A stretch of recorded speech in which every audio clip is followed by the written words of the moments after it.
There are people who will never grow up. Don't let that be you.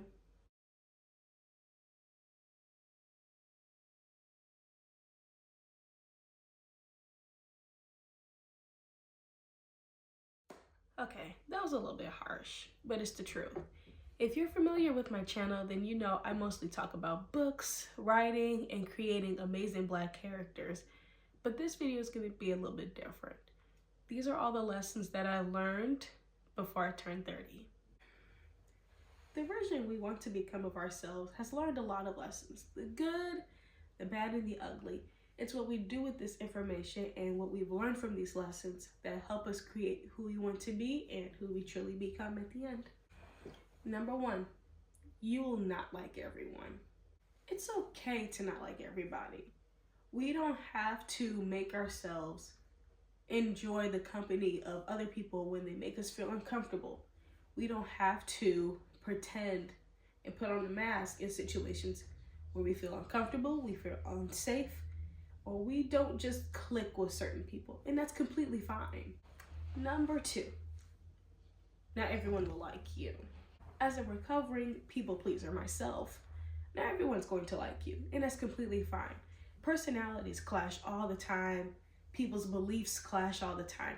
It's all about really, who do you want to connect with? Who do you value in your circle? That's who you're going to gravitate to, and that's what you're going to connect to the most meaningful relationships and experiences. Number three, balance is key. Work isn't everything. Balance is very crucial, especially when you're in your 20s, from what I experienced. And it's not fun when one outweighs the other, especially when you work more than you have fun. You're left drained, you're tired, and you have no energy for anyone in your life, not your friends, not your family, and not even yourself. School isn't necessary. This is tip number 4, by the way. Number 4, school isn't necessary. You don't need to go to college. Not everyone can go to college because college is already expensive. I went to a private school, and let me tell you, the debt is ridiculous. All because we didn't get the information that we should have gotten, me and my family, when it comes to in terms of repaying that back. We didn't get any information regarding just like how much the interest would be. It's ridiculous how high the interest is and how much school costs on top of that. And then also being a Black woman, there's limited information out there, or like the limited information out there. I don't say that. It's fine to not know. By that I mean you don't need to have a set plan in place. That was a little bit of a tongue twister, but you don't need to have a plan. You don't have to have a 5-year plan or a 10-year plan or even a 1-year plan with regards to what you want to do with your life and with your future. So when schools ask you, like in the essay, like, what do you want to do in the next 5 years with your degree? You don't need to have a plan. If anything, I feel like it's a little bit better to not have a plan, at least not something completely set in stone, because at least you open up to more opportunities and different experiences that you never thought would happen for you. No one knows what they're doing. When it comes to in terms of life in general, no one knows what they're doing. Not your 50-year-old mother, not your cousin, not even your grandparent. No one knows what they're doing when it comes to life. And from my personal experience, I didn't know that growing up. I thought everybody had an idea of what they were doing, or at least had an idea of what they wanted to do, but that's not the truth. I came from a single family home. My mom raised me essentially for 13 years of my life on her own as a college student. I don't think she planned that out. Like, looking back on it, like, she worked at Walmart. She went to college. She started a single moms club on campus. I don't think she planned to do any of that, but she did what she could with what she had.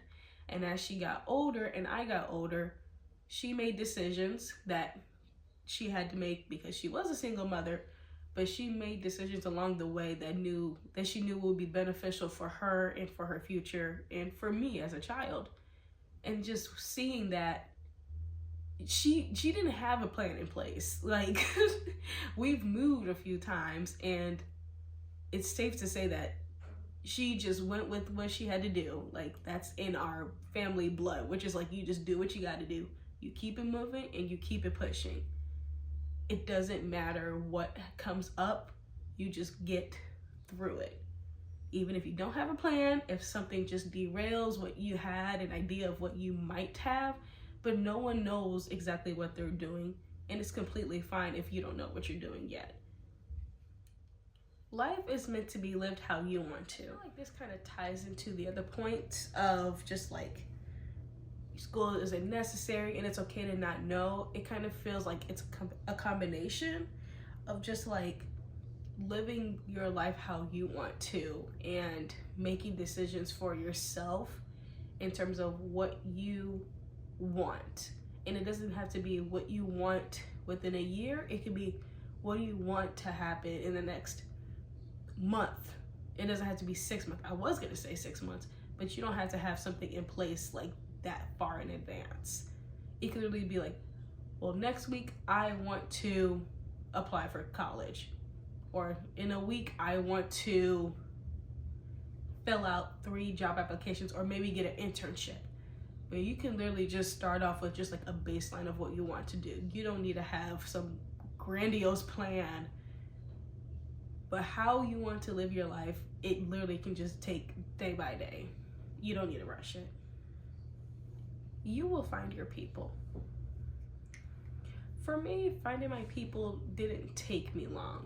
I've always been the kind of kid who really didn't gravitate towards a lot of people. I was very introverted. I can still be introverted now, not as much, but growing up, I was very introverted, and I was very, I wouldn't say picky, maybe I was picky. I was very selective with who I spent my time with. Like, if I felt very uncomfortable around somebody, I wouldn't hang out with them anymore. I always gravitated towards people who made me feel like myself. So a lot of my friend groups growing up, I've always hung out with like the nerdy kids, and I've always done that at every grade, every stage in my life. I didn't try to fit into a space where I knew I wouldn't fit in. If I was cool with somebody who was in that space, so like when I got to high school, I actually like, knew more popular people, but the dynamic at my high school wasn't the typical American high school. It was very much so like the football players, the popular guys were also in band. And then the people in band knew everybody else in school because everyone was in band at some point.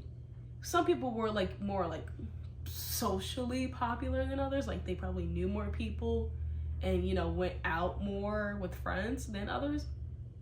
But there wasn't like a complete like social hierarchy at my school. So no one really felt like ostracized. Everyone had their own clique. Everyone had their own group. So when I was in school, going from elementary school and not having the desire to be like popular or anything like that, going to a high school where pretty much everyone has their own group of friends and they kind of like, coexist with each other. Everybody knows each other. It felt very comfortable, and it felt like that's exactly where I needed to be in high school because that's just who I was. I had my nerdy friends. Hopefully some of them probably see this video. Hey, how's it going? And just being in a space with them, I knew who I was with them. I could be myself. I could be my nerdy self. We could talk about anything. I was friends with black kids who were into anime. So it's just like, that was like who I put myself around, and that was my environment. Not everyone's environment is like that. Granted, I know that I'm lucky, but you will find your people. So don't try to make things more than it should be. Don't try to push yourself into a group of people who ostracize you. They make you feel very uncomfortable. You don't feel safe. you feel like the butt of the joke. You don't need to be around those people, because clearly at the end of the day, they don't care about you and they don't like you. So you don't have to like them and make them like you, if that makes any sense. That job isn't worth it. All of the times that you cry, you feel extremely drained, just exhausted from the week or maybe the day in general, the constant bickering, the fighting, the yelling, the cattiness, just the toxic environment at your job is not worth it. I'm not naming names and I'm not going to go much into my personal life, but just know when you get in those spaces like that where it just makes things so difficult and so complicated, it's not worth it. You are not alone, like at all. You're just not alone when it comes to life and what you're going through within your 20s. You're not alone at all. It feels like it, especially during the time when I was in my 20s, even in school. It felt a little bit lonely at times because I was such a big introvert, but I was also going through a lot of personal issues, a lot of mental health issues. So I kind of like isolated myself a lot. I did that a lot for a lot of years. But even coming out of school and then going into the pandemic, it was very easy to isolate myself from not only society because we couldn't go anywhere, but isolate myself from my friends too. And it's easy to get lost in that, and it's very hard to come out of it. It can take a lot of time. For me, it took some years to come out of it, to be quite honest.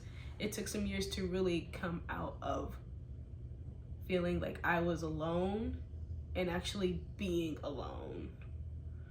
But you're not alone at all. Everyone is feeling alone at some stage in their 20s, even later on in their 30s, or even in their teens. Everyone feels alone at some point in their life, but they're not alone, especially if you have people who do love you and support you, even if they aren't like immediately in like your house or like where you're staying, or maybe they're not on campus with you. There are people out there for you who will make you feel less alone and will have your back. Fitting into society is a scam. You don't need to fit in, like, at all.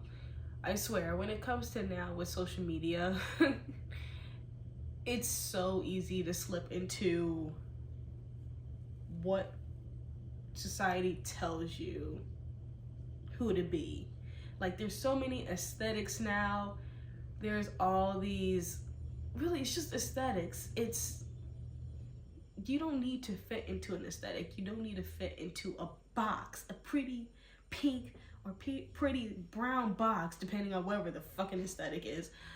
You don't need to fit into a box to be who you are, because fitting into society standards, especially in the sense of like aesthetics and how you look or how you act and how you talk, trying to fit into a little stupid box, it's stupid. It's pointless, because society constantly changes and constantly makes you feel bad about yourself. So what's the point of even trying to fit in the box? Because literally, as soon as you get in the box, they either tape you shut and leave you on the curb when it's pouring rain outside and you get drenched because the box starts to like disintegrate and get soggy, and then you get wet and you're cold. Or they take the box that you're in and they throw it in the dumpster, and then they take out a new box for somebody else and they expect other people to get in there.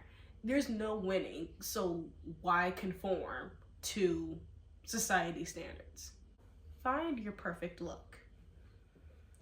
This kind of plays into the last point of just not fitting into society is a scam, and you don't have to. Finding your perfect look all pertains on what feels good to you. Like for me, I love me some frills.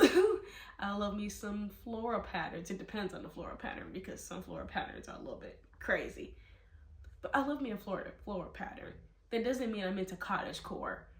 I like a dark academia aesthetic. Doesn't mean I want to wear every single item in that aesthetic. I love goth and horror vibes. That doesn't mean every piece is something that I would wear. Some of it all put together, I'm like, you look completely badass. I can't do it at that level. I need like a pastel skirt and then I'll do a corset belt. Like, I want to take bits and pieces of things that I'm interested in to create my own style.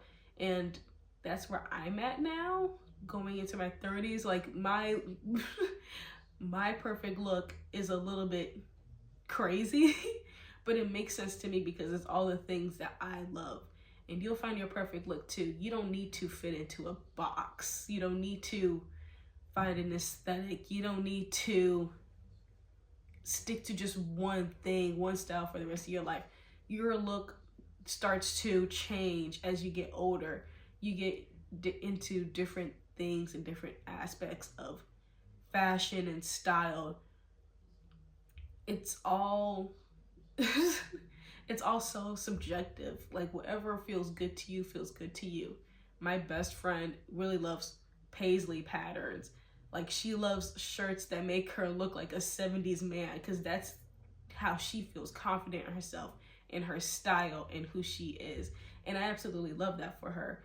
You will find your style. You'll find your perfect look. Just give it time. Next point, pretty much related to the last two, but comfortability is key in terms of fashion. But also, I guess I would say comfortable. I can't say the word. Comfortability is also key when it comes to the spaces that you're in and the people who you're around. You want to feel comfortable in yourself with the people that you're around. You want to feel comfortable in the clothes that you wear. It's hard to live a life where you're uncomfortable because it's going to be very disjointed. It's going to feel extremely uncomfortable. And it's going to feel like you're fighting with yourself when you shouldn't have to fight with yourself. You don't have to when it comes to those aspects. And it takes time. It takes years. It might not even have to take years. It could just take months. But feeling comfortable is key when it comes to your everyday life. And you'll find it. If it's not your business, stay out of it. If it's none of your business, stay out of it. I know it's hard, trust me, as an empath, it's hard to pull yourself out of business of people that you love. You can love them, you can support them, and you can fight for them, but don't drain yourself when it comes to supporting them and loving them. What they do in their business is their business, but you can love them and support them in other ways that doesn't drain you and doesn't make them feel like they can't control their own lives. There's a balance to it. And that just comes with time and practice and communication. Don't let people get you out of your character. This one is one that I'm still learning because personal life. But don't let people get you out of your character. You know, as you get older, especially in your 20s, you start to develop more of who you are as a person. You actually really kind of like solidify your grown up. I say like your grown up version because, as you know, when you're younger and you have your personality at the time, but as you get older, you become wiser. Certain traits that you had back then, you don't have anymore.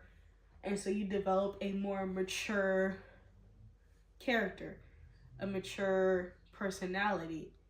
But there are people who will test you, who will try you, and will get you out of your character Don't let them get you out of your character. It's really hard not to. Trust me. But they have their own things going on with them, their own lives, their own triggers, and their own sick ways of making themselves feel good by seeing you get out of your character. There are people out there who thrive on disrupting other people's peace. They thrive on disrupting other people's morals and ethics. And you have to try to refrain yourself from getting to that level. It takes a lot of practice. It takes a lot of time. But as you get older, and I know as I get older, it's going to be a lot easier to keep that under control and not let people get to me to that level. Because I don't like getting to that level. I know myself, and I don't like getting to that version of myself, a version of myself that I do not like. I have never seen that side of myself before, and I've seen it countless times in the past year or two, and I've never ever seen that side of me before, and it's not pretty. It's not pretty. It's not nice. It's ugly. It's mean. It's loud. We all have it in ourselves, so it's not just me. But for me, that was just a huge shift in who I am as a person. And in this time, I'm learning to look back on it as a learning experience, get some therapy, use a journal, go to a rage room, something, and just try to channel that in a different way, so it doesn't come out when in situations where it does trigger that side of me.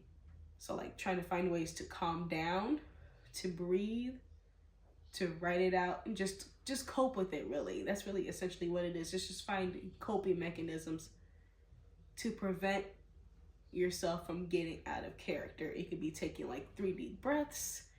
It could be journaling if you're able to hold it in as much as you can, but you get home or you get somewhere and you just want to rant and scream and yell. You could just record it on your phone. Don't upload it anywhere. Don't upload it anywhere. Don't upload your rants. Just record it, write it down, listen back to it, delete it, throw it in the garbage, say your paper, throw it in the fire pit, whatever, but discard it safely. Connect with yourself more. So for me, connecting with myself more looks like therapy. It looks like journaling. It looks like just spending time with myself. Kind of like with doing this YouTube video, I'm connecting with myself. I'm spending time with myself and reflecting on the lessons that I have learned in these years going into my 30s, and just reflecting on what I've learned and what I've learned at different stages in my life, different ages. It could be back like in high school, things I'm looking back on now where it's like, wow, girl, you were something else. And just really like reconnecting with that version of myself and knowing like, yeah, she exists. Like she existed, she still exists to some degree. And really connecting with myself in like my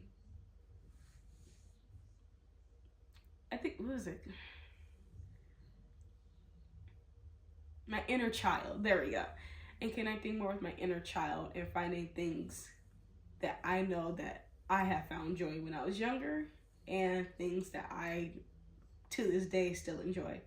Like I love doing puzzles. I'm I'm a huge nerd for doing puzzles. I love word puzzles. I just like physical puzzles.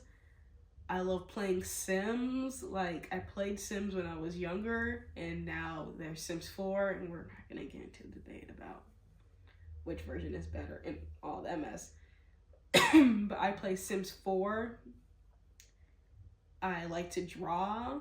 I'm not good at drawing at all. Like, I draw like at a 3rd grade level at most. My drawings are absolute shit.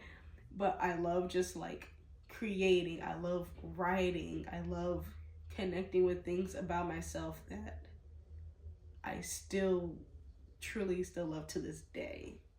So really just find ways to connect with yourself. So if you like writing, write. If you like drawing, draw. Doesn't have to be perfect. Perfection is stupid anyway. If you like doing puzzles, if you want to learn how to crochet, crochet. If you literally just want to make up a random dance to a song, do that too. I do it all the time. Trust me, no one's judging anybody. But just connect with yourself and finding different ways that bring your inner child joy, that brings yourself joy as well. Where you are is not where you'll end up. There's more to life than where you are right now. For me, for about 3 years, where I was at the time was essentially a caretaker for my grandmother. So I spent 3 years caring for her. She was already like an independent woman, but someone needed to be with her to make sure she was taking her medication and just helping her as she navigated the space of not being completely like not completely well, but being sick. Essentially, she was sick. But not only just me, but my aunt and my uncle helped out a lot with like taking her to appointments. My aunt was really big on being on phone calls with her at her appointments to retain information and understand things that my Nana didn't understand. I was the person that really made sure she took her medication and her medication was filled. And just being with her day to day, like she and I we were literally best friends. Like growing up, I was always with her. So for me, it just felt natural to come out and take care of her in her time of need. So for those years, I just spent a lot of time with her. We always went shopping together. We hung out every single day together, all the time. So I guess like just say like just wherever you are in your stage of life, it's not where you're gonna end up. And with her passing, I know now what goes on further down the line in my life, it's gonna be a huge difference. Because I'm not gonna have her with me by my side every day, but I know there's a lot of big things coming up for me. Cry. Oh God, I don't mean to laugh, but cry. Yeah, so just cry. If you feel a lot of emotions, if you feel like things are very uncomfortable, things are really hard, if things are just, it gets to the point where you're like, I just want to lay in bed all day, and you're like, I feel like crying, just cry, let it out. Just let it out. Trust me, you'll feel better afterwards, even if you don't feel better like right away. Crying it out, take a nap. Trust me, a nap always works. Wake up, have a cup of water, or make your favorite drink. I love me a cup of tea. That's what I would do. And then chug it along. But most importantly, cry. Just let it out. Trust me, it's gonna be extremely helpful when you do. No, you're not crazy. So tying into like the crying aspect of life lessons that I've learned, you're not crazy. You're not crazy for feeling how you feel. in any circumstance. It could be because of a job. It could be because of just struggling with work, not job, like with work, with school. If you're struggling, if you have kids, if you're married, you're not crazy. You're really not crazy. You're not crazy. It's a lot. Especially in this day and age, in this government that we're dealing with, especially post-pandemic and during the pandemic and everything in between. It's a crazy life. And there's going to be a lot of things that come up that will test you, that will make you feel like you're crazy, because you're just like, wait, why is this happening? Is it just me? Like, why does it feel like I'm the only one responding to this and no one else is reacting to it? Why do I feel like I'm the crazy one in this situation? Why do I feel crazy for even having feelings towards something? You're not crazy. We all react to different things. Everyone focuses on different things at different moments in their life. Some people will say, like, work isn't as important right now. That's not the thing that I'm going to be worried about. But over here, my home life is stressing me out. That's what's driving me crazy. Everyone has different points of crazy. You might have all points of crazy, and that's completely normal too. But you're not crazy. You feel like you're crazy, but you're not crazy. It's crazy situations that are making you extremely reactive and make you feel like you want to shut down. But it's completely. You will have phases when it comes to your life. Life isn't straightforward. You will have a lot of phases. You'll have phases where you're depressed. You'll have phases where you feel like a complete, total bad bitch. You'll have phases where you feel like curling up in a corner and like crying for just like 10 minutes just because you need to. This is all personal. This is extremely personal. We all just go through different phases in life. And these phases are temporary. They're not forever. They feel like forever because you're in that phase, but they're not forever. Like, trust me, they're not forever. They're not. Like, I remember having phases of like thinking like the worst thing ever would be if my crush found out I had a crush on them. Like, that was like my worst fear. Like, that was a phase that I went through a lot. Was just like that huge anxiety of just like, oh my God, somebody knows that I like them. Someone knows that I like them. Oh my God, what do I do with this? Eventually it phased out to where it's just like, oh yeah, I have a crush on somebody, but I kept it to myself. I didn't care if he liked me or not, but it was just like, I like you. I'm not gonna do anything about it though. But that's just for myself. And to keep that within, and I will keep it within me till the day I die. Tying to that last point, progress isn't linear. So just like that, our progress doesn't just go like this. Like, we don't start off like just down here as a young child, and eventually we start to slowly like build confidence. We're so cool, and we just like take off and we're amazing. No, progress in life, especially going from like your young years, literally just say like from childhood up until like now, because I'm talking about up when you get to your 30s, because I haven't reached my other stages of life. But so far, my progress has looked like this.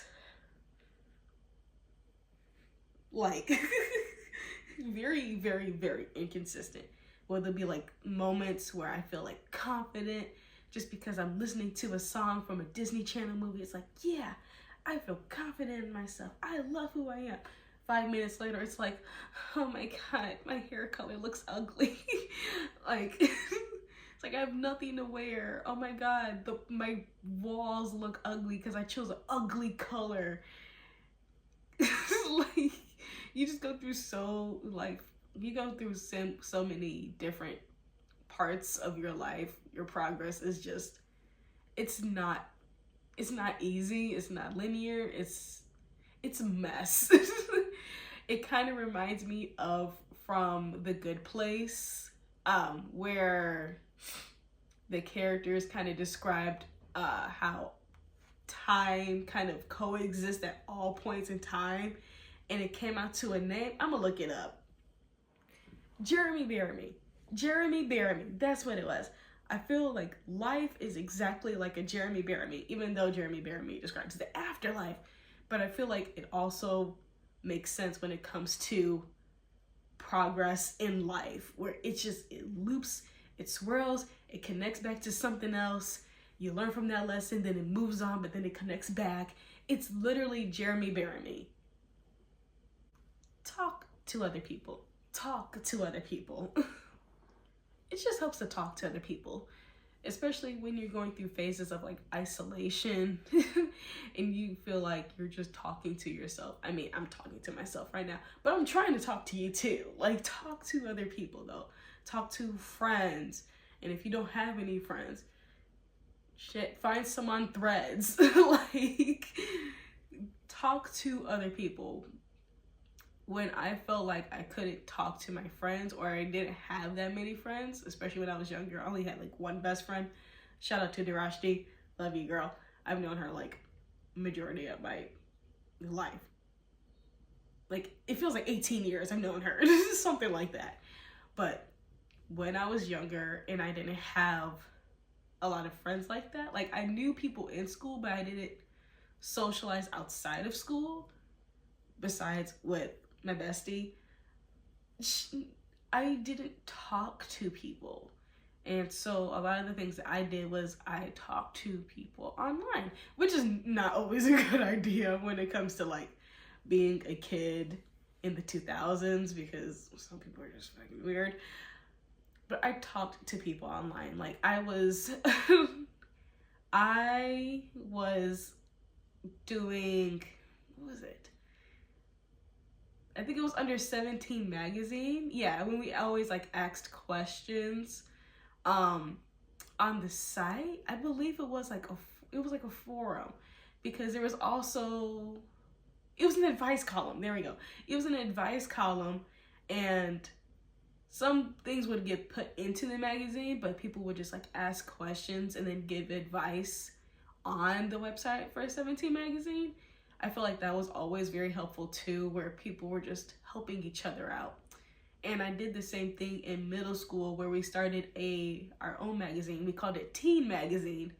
And me and my best friend, the one I've known for like 18 years, we were in charge of doing the advice column. So people would send in their questions, and then in the magazine we would answer the questions and help each other out. So really, it's just like talking to people, even if it's really just like asking for advice on a column like that. Even though we don't have them today, there's forums. You can ask on Threads.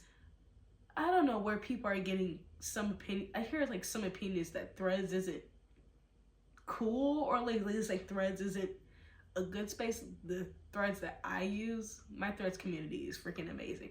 It's full of Black women. It's filled with Black women. It's filled with authors. It's filled with writers. You have to cultivate the space that you want, especially on social media platforms. You have to cultivate that to what you will connect to and who you would actually want to talk to, like who can help you out with certain questions. When you have questions, when you have just concerns, anyone that you would want to talk to, you want to gear it towards people that you would actually want to talk to. That's not to say like you can't follow an influencer, but you would want to create your own community in a sense. If you can't find a community, you have to create your own community. Create that space full of people that, at least from what you've seen on their social media, especially if they're authentic, you can see what they value. And if that aligns with what you value, if they're struggling through mental health and you're struggling through mental health, then you can kind of find those people and message them and say like, hey, I'm going through a tough time. How did you get through X, Y, and Z? I'm going through that situation right now. Or like, oh, I'm feeling very depressed. I don't feel good about myself. There are people out there within the community that you can create that can actually help you with those situations. They can give you resources. They can just say like, what do you need me to do? Do you just want to rant? You can just rant to me, or you can literally see if they can help you in any type of way. But you have to talk to other people. You have to create and foster those connections with people to not feel alone and to feel like someone has your back. Take time for yourself. Take time for yourself in terms of however you want to take time for yourself. Like for me, I love going to a library. I love going to a library. I love going to a bookstore. I love going to a thrift store. I love going to an antique store, which is kind of the same thing. But that's how I like take time for myself, by going into those spaces where I feel very comfortable, and I just love exploring what they have there. That's just like how I do it. Some people will go on, if you like to go on nature walks, go on nature walks. Go to like an observatory, as long as it's free. Or like, you know, if you just want to walk around, pay it for the first time. Walk around, enjoy the nature. Or if you live near a national park or something like that, just walk around, take a walk. If you like to meditate, meditate. If you like to do yoga, yoga. If you like to journal, journal. If you just want to listen to music, just listen to music. But take time for yourself in any way that makes sense to you. Your time will come. When it comes to going through different situations, and having high expectations, or just wanting certain things to work out in a certain way, it's not going to. Like, I'm being honest, it's not going to work out the way you want to, because life isn't nice like that. If life was nice like that for everybody, oh God, this world would be completely different. But your time will come. It may take a few months, it may take a few years, but your time will come. As someone who loves to write, I know that it will take time when it comes to like putting my work out there, maybe getting a publisher. I might just do more self-publishing and indie publishing. That might be like the realm that I go into, because I want to cover different genres. So that is going to look a little bit different for me, as in like my time will come where my book will actually get sold, have a fan base, essentially having more of a community on my side. Like, that's going to take time. But your time will come, no matter what it is, of what you're trying to do. If you're trying to write, if you're drawing, if you're painting, if you're writing music, if you're going to school, with whatever you're doing, your time will come. You just gotta be patient, because baby, we all need some patience. We're almost done. So this next one, number 26, is change your habits, change your mind. When you change your habits, it impacts your mind. Obviously, we've seen studies done on it. We know how connected the mind, body, and soul is. It's extremely connected, obviously. So when you change your habits, you change your mind. So for me personally, I used to do dance when I was younger. I did a lot of dance for years, and I stopped for a few years. And then getting to college, I didn't do anything really besides walk up that big ass hill on our campus, because that mess was huge. But in school, my friends were athletes. A lot of them were athletes. Well, not. They were all athletes. Runners, swimmers, you know, the likes, all of them. Track stars, like, just Jesus Christ.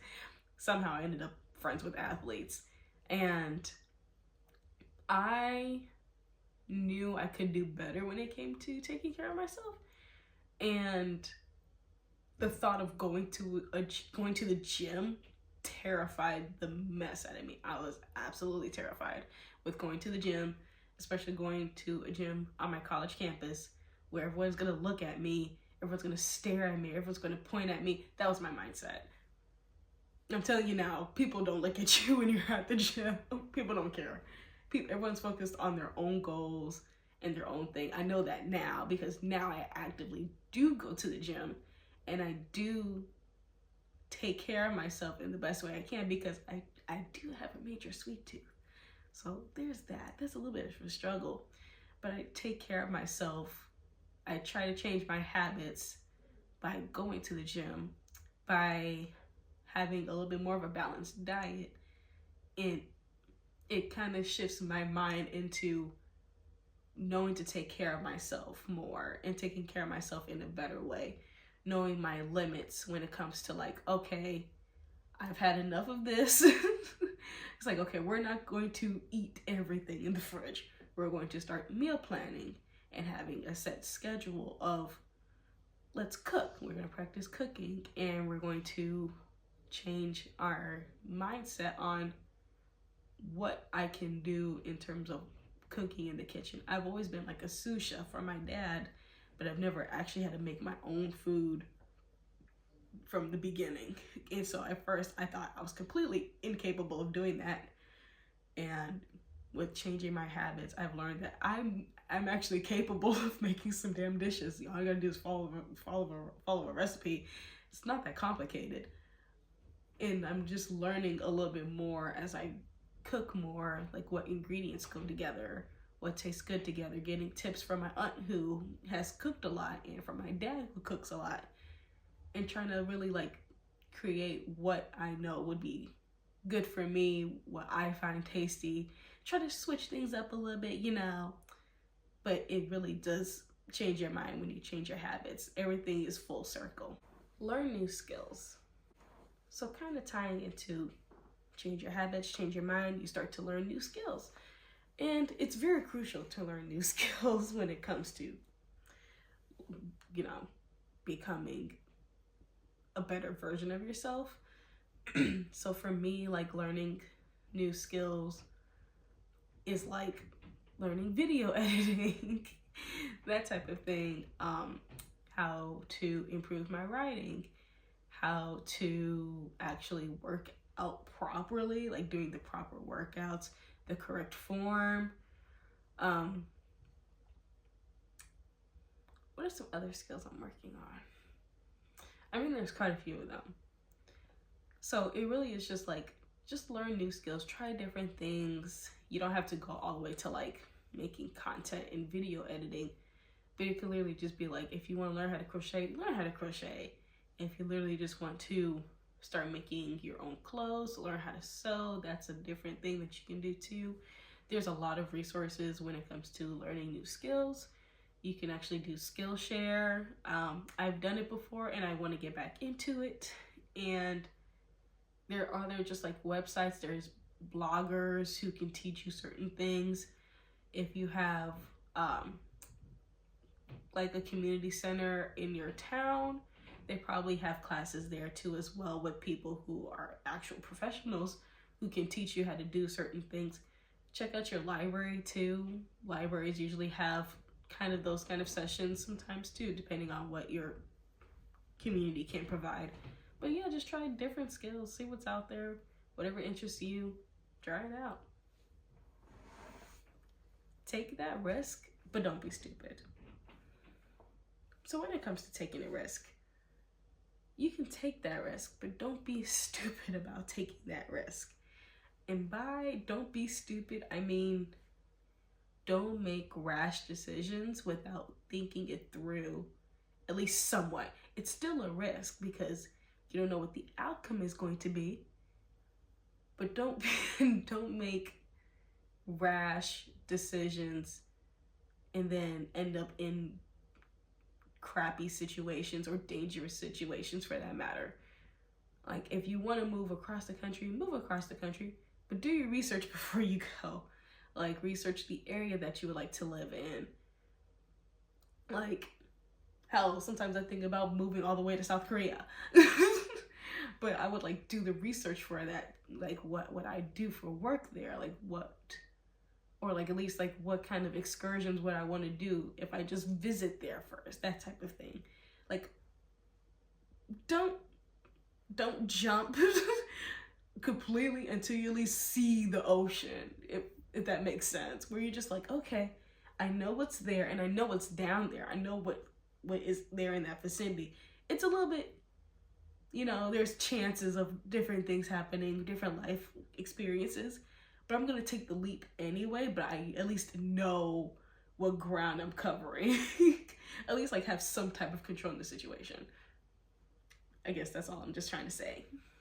So I'm just gonna wrap up this last one in a neat little pretty package, and that is with a quote that I often hear from a YouTube channel I watch, Alina Align, and what she always says is, be gentle with yourself. Hers is a little bit more longer, but I'm just going with be gentle with yourself. Just give yourself grace, give yourself time, and give yourself love, because that's all that we can do in this crazy journey of life, is just to care for ourselves, to love ourselves, to learn how to love ourselves, and to trust ourselves, trust your intuition,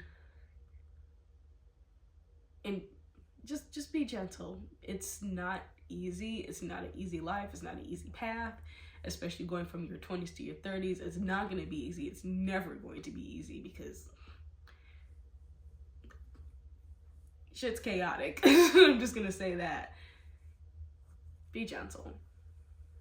So the most impactful lesson for me, I would say, would be lesson 20, which is that we all go through phases, because especially for someone like myself, I've gone through a lot of phases in my life where I would feel confident, but then I won't feel confident. In those phases of competency,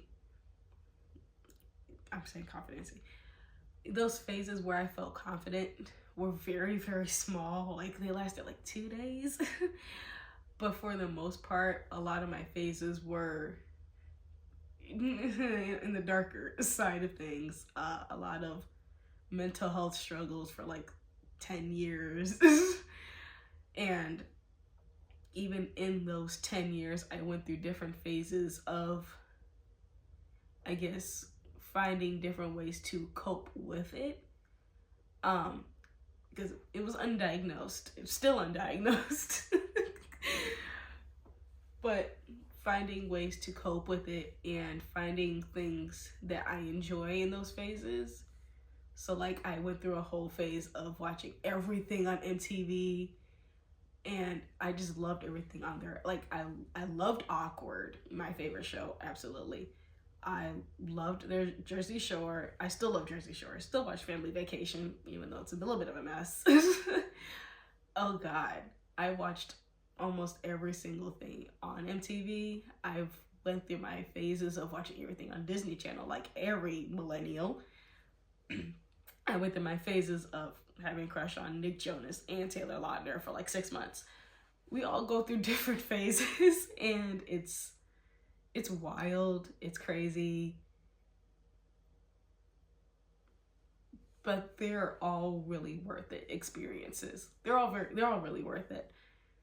And you learn so much from those phases as you get older, and it's just something that you can look back and be like, wow, that's interesting. You can literally look back and reflect on it, especially if you have photos, you have evidence of those phases, especially if you went through like an emo phase. Oh my God. Seeing it is literally just like mind-blowing to know, like, my God, this is what I went through for 4 years straight. This is what I was obsessed with. This is what I was feeling at that time.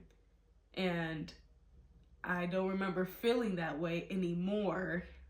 And it just helps you really see who you become and who you are at the moment. Because even if in the moment you still feel like there's a lot of things going on, it's really difficult, but you've been through so many different phases to get to where you are. There's going to be more phases for you in the future to get to who you want to be. And even then, who you want to be will go through even more phases, because we're always growing, we're always learning, we're always evolving. Alright, so there we have our video. Hopefully these 29 tips will help you navigate your life into your 30s and even beyond, because some of these are going to come up some more, I bet. Like, it's going to be a wild ride in your 20s and into your 30s, especially if you're going into your 30s like me, 29. It's going to be a journey, but we've been through so much already, and we will go through so much in the future that it just makes it all worthwhile. All right, you guys, so go ahead and comment below any life lessons that you've learned from your 20s going into your 30s, or maybe from your teens going into your 20s, from your 30s going into your 40s. It's all relative. Just put any lessons that you've learned down in the comments below, or if you don't want to share, if you don't feel comfortable sharing, you can just drop 3 blue heart emojis, just so we know that you're going through these phases, you're learning lessons, and you're still learning them, because we're all still learning them every single time. Until next time, bye.